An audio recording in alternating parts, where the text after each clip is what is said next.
Hello students, welcome to Computerology academy.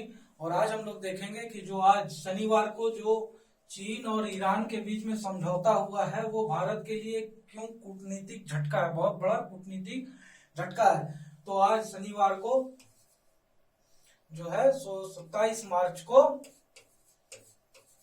एक agreement हुआ, एक स्ट्रेटेजिक पार्टनरशिप पैक्ट हुआ है चाइना और ईरान के बीच में। तो चाइना और ईरान के बीच में ये पार्टनरशिप एग्रीमेंट होने के पीछे एक बहुत बड़ा रीजन है अलास्का टॉक। क्योंकि अभी हाल फिलहाल में अलास्का टॉक जो हुआ था वो चाइना और अमेरिका के बीच में था, और उसमें जो है सो वहां पर बहुत सारे आरोप प्रत्यारोप लगाए गए, और वहां पर अमेरिका जो है सो भारत के पक्ष में खुलकर बाहर आया, खुलकर बोला अमेरिका ने, जिसके कारण चाइना को समझ में आ गया कि अभी कुछ काउंटर अटैक करना पड़ेगा, जिससे कि अमेरिका और इंडिया दोनों को एक साथ साधा जाए, दोनों को एक साथ झटका लगे। तो उस मुद्दे पे आज हम लोग देखेंगे। जो भी है, माई सेल्फ विद्यानंद सिंह, और हमारे चैनल को सब्सक्राइब करें और बेल आइकन को दबा दें ताकि जो भी हम लेटेस्ट वीडियो डालें तो वो आप तक पहुंच सके। तो देखते हैं कि आज यहाँ पे क्या हुआ।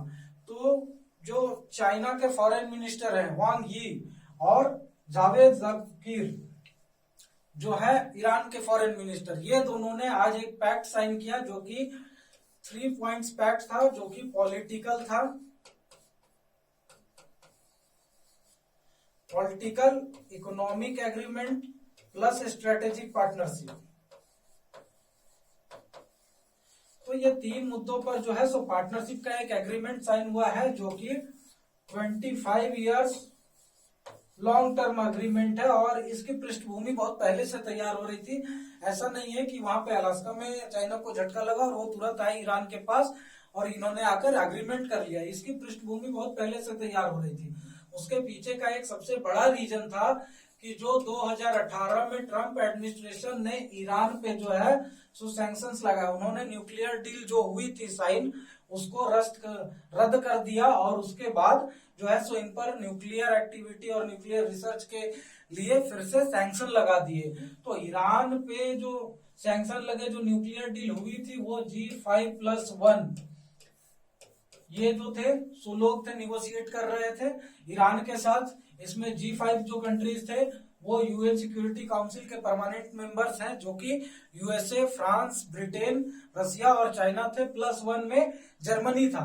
तो ये 6 कंट्रीज और ईरान ने मिलकर एक न्यूक्लियर डील एग्रीमेंट साइन की थी, जिसके उपरांत जो है सो अमेरिका ने बहुत सारे जो प्रतिबंध लगे हुए थे, सैंक्शंस लगे हुए थे ईरान पे, वो हटा लिए थे। लेकिन जैसे ही ओबामा एडमिनिस्ट्रेशन गई और ट्रंप एडमिनिस्ट्रेशन आई, उन्होंने ईरान पे फिर से जो है सो न्यूक्लियर सैंक्शंस लगा दिए। सैंक्शंस लगने के कारण क्या हुआ कि इनकी इकोनॉमी चरमरा गई, इनका ऑयल एक्सपोर्ट जो है सो बहुत हद तक कम हो गया।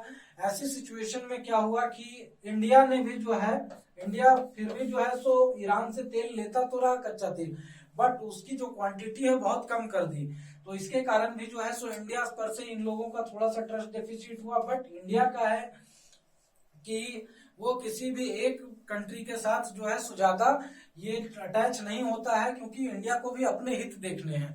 उसे अमेरिका की भी जरूरत है, ईरान की भी जरूरत है, चाइना की भी है, रसिया की भी है। अपने अपने हितों को सारे देश को देखना है, क्योंकि एक चीज, सबसे बड़ी चीज जो है वो होती है इकोनॉमिक डेवलपमेंट।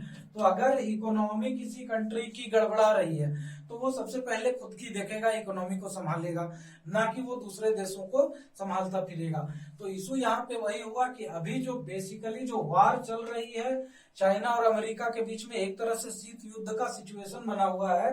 तो इसमें क्या हो रहा है कि इकोनॉमिकली जो है सो चाइना बहुत तेजी से राइज कर रहा है और अमेरिका को इससे नुकसान हो रहा है, क्योंकि अमेरिका का जो अपना वर्चस्व है वो कम होता जा रहा है। तो उसके कारण जो है इन्हें चाइना को रोकना है, अमेरिका को।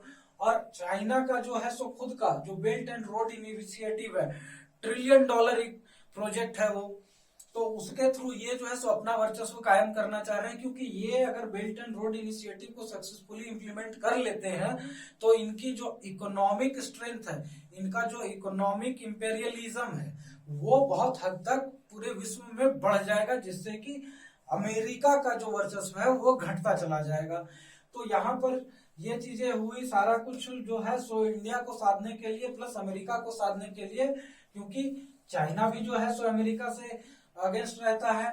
ईरान तो ऑलरेडी है क्योंकि वो सैंक्शन से पहले से ही परेशान है। तो यहाँ पे G5 निगोशिएशन मतलब कि न्यूक्लियर डील निगोशिएशन में भी जो है सो चाइना एक पार्ट था ही, और इसकी जो पृष्ठभूमि है इनकी डील की, ये बहुत पहले से तैयार की जा रही थी। ये तैयार हो रही थी जनवरी 2016 से, जब जी जिनपिंग ने विजिट किया था ईरान को, और उस समय इन्होंने हसन रूहानी के साथ मीटिंग की जी जिनपिंग ने, और तब जो है सो वहां पर इसकी शुरुआत हुई कि हमें स्ट्रेटेजिक पार्टनरशिप के लिए एग्रीमेंट करना है। लेकिन यहाँ पर धीरे धीरे क्या हो रहा था कि पहले तो न्यूक्लियर डील हो गई, उसके बाद क्या हुआ कि इंडिया का जो है सो थोड़ा सा इम्पैक्ट रहा उस समय ईरान के डिप्लोमेसी पे, क्योंकि चबाहर पोर्ट इंडिया डेवलप कर रहा था। इंडिया एक मेजर ऑयल इंपोर्टर था। हालांकि इंडिया से ज्यादा ऑयल जो है सो शुरू से चाइना इंपोर्ट करता आया है ईरान से, बट फिर भी इंडिया जो है सो सेकंड लार्जेस्ट इंपोर्टर था ईरान के क्रूड ऑयल का। इसके कारण जो है सो इंडिया का भी वहां पर अच्छा खासा होल्ड था। लेकिन जब फिर से सैंक्शन री इम्पोज हुआ तो इंडिया ने अपनी ऑयल इंपोर्ट ईरान से कट डाउन कर दी।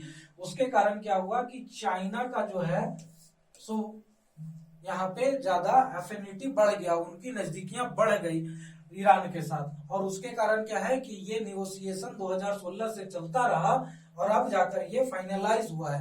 हालांकि इसकी फाइनल डॉक्यूमेंट अभी रिलीज नहीं हुई है, बस 3 मेन मुद्दों पर ये इन्होंने रिलीज किया है, प्रेस रिलीज की 3 मुद्दों पर हमें पॉलिटिकल, इकोनॉमिक और स्ट्रेटेजिक पार्टनरशिप पर पैक्ट किया है। 25 साल का लॉन्ग टर्म पैक्ट है। तो ये जो पैक्ट है इससे अब इंडिया को क्या दिक्कत होगी, तो आइए देखते हैं कि इंडिया का क्या कंसर्न है। तो इंडिया का सबसे पहला जो मेजर कंसर्न है वो है INSTC, international north south transport corridor, INSTC। तो ये जो आप मैप देख रहे हैं मुंबई से चालू होता है, ये INSTC है जो सेंट पीटरबर्ग तक जाता है। ये मिडिल ईस्ट और सेंट्रल एशिया से पार होते हुए रशिया तक और ईस्टर्न यूरोप के बॉर्डर तक जाता है। तो यहाँ पे जो है सो इसमें मेजर पार्टनर्स जो थे ईरान, अजरबैजान, कजाकिस्तान, मॉस्को, ये सब है। तो इसमें जो है सो बांदर अब्बास और चबाहर पोर्ट का जो है सो मेजर रोल था। अब क्या होगा कि पहले से ही चबाहर पोर्ट पर कुछ कुछ प्रोजेक्ट्स को पे में जो है सो चाइना काम करना चालू कर चुकी है। अब इस स्ट्रेटेजिक पार्टनरशिप के कारण क्या होगा कि जो ईरान की नजदीकी है चाइना से ज्यादा बढ़ गई है। उसके कारण क्या होगा कि अब इस INSTC में जो इंडिया का जो होल्ड था, जो इस international north south transport corridor में, इसमें जो इंडिया का जो है सो होल्ड थोड़ा सा घटता चला जाएगा। दूसरी चीज क्या होगी कि जो इंडिया का यहाँ पे चबाहर पोर्ट में जो अपना होल्ड था वो कम होता चला जाएगा, और नजदीक यहाँ पे नजदीक में ही है ग्वादर पोर्ट, जो कि ऑलरेडी चाइना डेवलप कर रहा है। अब चबाहर पोर्ट और ग्वादर पोर्ट के बीच का डिस्टेंस अराउंड 90 किलोमीटर है। तो यहाँ से अगर होल्ड अच्छा खासा मिल जाता है चबाहर पोर्ट पे चाइना को, तो उसके कारण क्या दिक्कत होगा कि इंडिया पूरी तरह से इंसर्कल हो जाएगा। ये चबाहर पोर्ट एक स्ट्रेटेजिक लोकेशन था जो कि गल्फ ऑफ हर्मुज पे यहाँ पे जो है सो इंडिया को एक अच्छा होल्ड देता था, क्योंकि यहाँ से इंडिया का अच्छा खासा तेल का जो कंसाइनमेंट है, जो ट्रांसपोर्ट है, वो होता रहता है। तो उसके कारण जो है सो एक तो यहाँ पर इंडिया के जो ट्रांसपोर्ट जो है, जो कार्गोज है, उसके सिक्योरिटी का इशू आएगा। दूसरी चीज क्या होगी कि यहाँ पे जो इंडिया का ईस्टर्न कोस्ट का जो रीजन है, यहाँ पर भी सिक्योरिटी का इशू आ जाएगा। तीसरी चीज क्या है कि चाइना ऑलरेडी जो है सो इंडिया को इंसर्कल करने की कोशिश कर रहा है। यहाँ पे हम्बन टूटा में उसकी जो है सो एग्जिस्टेंस है, यहाँ पे कॉक्स बाजार चिटगोंग में है, उसके बाद इधर ईस्टर्न साउथ ईस्ट एशिया में भी है, यहाँ पर इधर उसकी जो है सो सोमालिया में और जिबूती के रीजन में भी है। तो इसके कारण जो है सो एक तरह से इंडिया को इंसर्कल करने में चाइना जो है सो सक्सेसफुल हो जाएगा। तो ये एक मैटर ऑफ कंसर्न है इंडिया के लिए। दूसरी चीज क्या है कि इंडिया जो है सो चबाहर पोर्ट से यहाँ पे रेलवे और हाईवे रूट डेवलप कर रहा था अफगानिस्तान के लिए। अफगानिस्तान जो है सो एक लैंडलॉक कंट्री है, यानी कि क्या है कि अफगानिस्तान का कोई भी बॉर्डर जो है सो ओशन में नहीं लगता है, समुद्र तट पर नहीं लगता है, जिसके कारण कि यहाँ पर व्यापार में बड़ी दिक्कतें आती है। किसी भी थर्ड कंट्री से उसे निर्भर रहना पड़ता है, ईरान पे या फिर पाकिस्तान पे, और पाकिस्तान के जो क्या है रिश्ते अफगानिस्तान से वो जग जाहिर है। तो इंडिया जो है सो चबाहर पोर्ट से जो है यहाँ पर एक रेल लाइन जो है चबाहर जहदान रेल लाइन ये कर रहा था डेवलप, और उसके बाद फिर यहाँ से जरंद तक जो है सो रेल लाइन और हाईवे का प्रोजेक्ट था। और इंडिया ने ही ये जो गारलैंड हाईवे है, ये जो हाईवे है इसे जो है सो गारलैंड हाईवे कहते हैं, जो कि जरंज दिलाराम कांधार होते हुए काबुल तक जाता है। ये भी इंडिया का डेवलप किया हुआ है। तो यहाँ पे जो ट्रेड का जो एक रूट खुल रहा है, इसे भी जो है सो चाइना अफेक्ट कर सकता है अगर उसे अच्छा खासा होल्ड मिल गया चबाहर पोर्ट का। तो ये जो है सो एक बहुत ही राजनीतिक और कूटनीतिक विषय है, चिंता का विषय है इंडिया के लिए, जिसे कि इंडिया को सोचना पड़ेगा कि इसके क्या तोड़ निकाले जाए। तो ये था हमारा आज का जो करंट अफेयर्स का video. Thank you very much, और हमारे चैनल को सब्सक्राइब करें और बेल आइकन को दबा दें। और ये हमारी वेबसाइट है जिस पर बहुत सारे कोर्सेज चलते रहते हैं। Thank you very much and have a nice day.